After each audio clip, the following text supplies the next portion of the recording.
Lawyers પરનું, doctors પરનું, ઘણા પ્રોફેસર પરનું જોયું છે. પણ આ પિક્ચરમાં મને બે વસ્તુ બહુ ગમી. એક, જે ચાર્ટર્ડ એકાઉન્ટન્ટનો જે કોર્સ છે જે અઘરો છે, પણ એમાં કેટલું તમે એને માટે રાહ જોઈ શકો છો, અને અંદરથી જો ઝીલ હોય તો સવાલ એ નથી પહેલે વર્ષે ક્લિયર કરો બીજે વર્ષે, પણ થાવ છો ચોક્કસ, અને that is important. Is a really good message.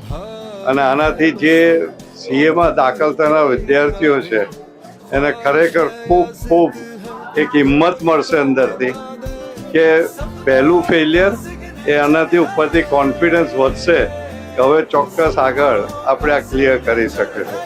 Thank you for such type of thoughts અને એક્સલન્ટ. અને જે કંઈ સીએમાં ભણતા વિદ્યાર્થીઓ છે એને મારી તરફથી ઈચ્છા છે કે બધા આ પિક્ચર જુએ. Thank you two every star, every producer, director, every one. Thank you.